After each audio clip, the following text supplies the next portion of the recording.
آج ایک پیغام دے کے بھیجا ہے اور یہ ہماری ذمہ داری بن گئی ہے کہ ان کا پیغام آپ تک پہنچائیں. اور انہوں نے یہ کہا ہے کہ اگست 2022 میں جنرل باجوہ نے ان کو اور شاہ محمود قریشی کو بلایا تھا اور انہوں نے یہ کہا تھا کہ آپ جو احتجاج کر رہے ہیں رجیم چینج کا، جو ان کی حکومت گرائی گئی اس کے اوپر جو احتجاج ہے، اگر اس کو بند کر دیں. انہوں نے جو ان کو آفر دیا، میں آج آپ کو اس کا بتانا چاہتی ہوں جو خان صاحب نے ہمیں بتایا ہے. انہوں نے کہا کہ انہوں نے آفر یہ دی تھی کہ اگر آپ احتجاج بند کرو گے تو اس کے بدلے میں آپ کو جب حکومت آئے گی آپ کو 2/3 یا دو تہائی آپ کو میجورٹی دی جائے گی اور آپ اپنی حکومت بنا سکو گے.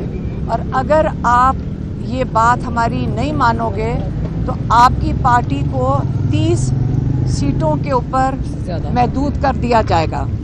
اور اگر آپ یہ چیزیں مان لو گے تو آپ 2/3 میجورٹی کے ساتھ ہم آپ کو حکومت بنانے دیں گے. اس کے جواب میں خان صاحب کہتے ہیں میں یہ بتانا چاہتا ہوں کہ ہمارے ماں باپ ایک غلام ملک میں پیدا ہوئے تھے. انہوں نے ہمیں یہ سکھایا تھا کہ شکر کرو کہ تم ایک آزاد ملک میں پیدا ہوئے. انہوں نے کہا کہ میں مانتا ہوں لا الہ الا اللہ میں، اور سوائے اللہ کے میں کسی کے آگے جھکنے کو تیار نہیں ہوں. اور میں نے ان کی اس وجہ سے نہ میں کسی کی غلامی، ایک آزاد ملک میں پیدا ہونے کی وجہ سے میں کسی کی غلامی قبول کرنے سے میں بالکل انکاری ہوں. اور اس سے بہتر ہے کہ موت بہتر ہے اس سے کہ ہم کسی کی غلامی ایک آزاد ملک میں قبول کریں. یہ ان کا پیغام تھا، میں نے آپ تک پہنچا دیا ہے. یہ بتائیں کہ خان صاحب کی آپ سے اندر ملاقات ہوئی ہے، ٹھیک ہے، سارے کیسز کے حوالے سے بھی ظاہر سی بات ہے آپ دہلی آتی ہیں اور کیسا اس سارا کو دیکھ رہی ہیں، اور خان صاحب نے کیا ٹکٹوں کے حوالے سے یا باقی جو ہے وہ اگر کچھ جو ہیں لوگ وہ اوپن ٹرائل تو ہو نہیں رہا، ٹھیک ہے، ہم مخصوص نام اندر جا رہے ہیں، اس حوالے سے آپ کا باقی کیا کہنا ہے؟ دیکھیں روز ایک کیس ہو رہا ہوتا ہے خان صاحب کا.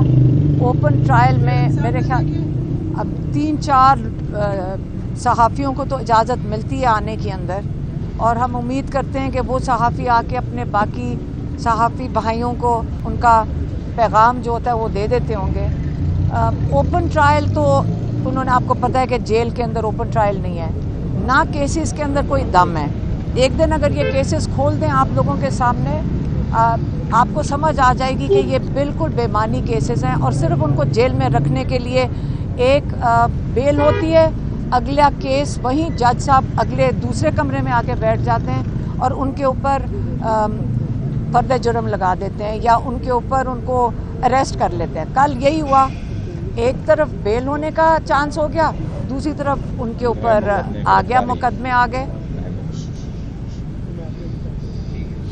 اور کچھ تو نہیں ہے آپ کو سوال؟ تھینک یو جی. بہن جی ان کو ایک پیغام دے کہ جیسے فاطمہ جناز لگانا ہے.